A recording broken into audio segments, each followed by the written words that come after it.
আগামীকালকে হাজি চত্বরে আমরা শহীদি শপথ গ্রহণ করব। ইনসাফের জন্য আমাদের সংগ্রাম চলছে, চলবে। আমরা শহীদ ওসমান হাদির উত্তরসূরি। প্রত্যেকটা মানুষ তার নিজের দায় এবং দরদের জায়গা থেকে হাদির জানাজায় এসেছে। সরকারকে স্পষ্ট করে বলে দিতে চাই, হাদির খুনিরা যেখানে আছে, খুনিকে আমাদের সামনে হাজির করতেই হবে।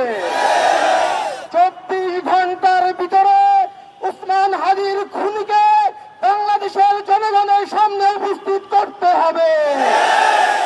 12 ডিসেম্বর ওসমান হাদি গুলিবিদ্ধ হওয়ার পরে হাদির পরিবার, ইনকিলাব মঞ্চের সদস্য, সারা বাংলাদেশের মানুষজন টাইমস অফ ট্রমাটাইজড অবস্থায় ছিল।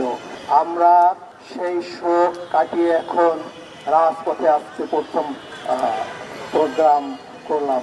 আমি আপনাদের মাধ্যমে সরকারকে একটা কথাই বলতে চাই যে হাদির জানাজায় লক্ষ লক্ষ যে বিপ্লবী ছাত্র জনতা অংশগ্রহণ করেছে, এইটা কোনো পরিকল্পিত অংশগ্রহণ ছিল না, কোনো ওয়েল অর্গানাইজ ছিল না। প্রত্যেকটা মানুষ তার নিজের দায় এবং দরদের জায়গা থেকে হাদির জানাজায় এসেছে।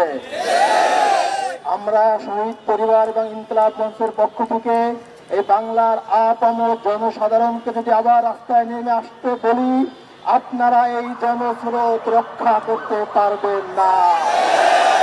সরকারকে স্পষ্ট করে বলে দিতে চাই, হাদির খুনিরা যেখানে আছে, যে এজেন্সির কাছে আছে অথবা দেশের বাইরেও যদি যেয়ে থাকে, ওই দেশের সরকারের সাথে সমঝোতা করে খুনিকে আমাদের সামনে হাজির করতেই হবে।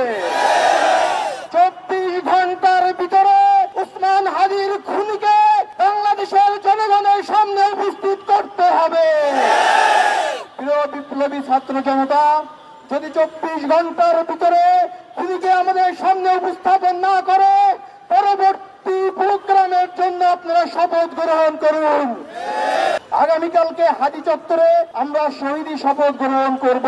সেই শপথ গ্রহণ করার পর থেকে হাদির খুনিকে আমাদের সামনে প্রকাশ্যে হাজির করা না পর্যন্ত আমরা ঘরে ফিরে যাব না। কোন ধরনের এজেন্সি দিয়ে আমাদেরকে থামাতে পারবেন না। কোন ধরনের প্রলোভন দিয়ে আমাদেরকে থামাতে পারবেন না। আমরা শহীদ ওসমান হাদির উত্তরসূরি, আমরা তিতুমিরের উত্তরসূরি। এই মুসলিম বঙ্গের মানুষের মুক্তির জন্য, ইনসাফের জন্য আমাদের সংগ্রাম চলছে, চলবে। প্রিয় সংগ্রামী জনতা, আগামীকাল বিকাল 3টায় হাজি চত্বরে আপনাদের সকলকে শহীদি শপথে অংশগ্রহণের আহ্বান জানিয়ে আমার বক্তব্য শেষ করছি। ধন্যবাদ সকলকে।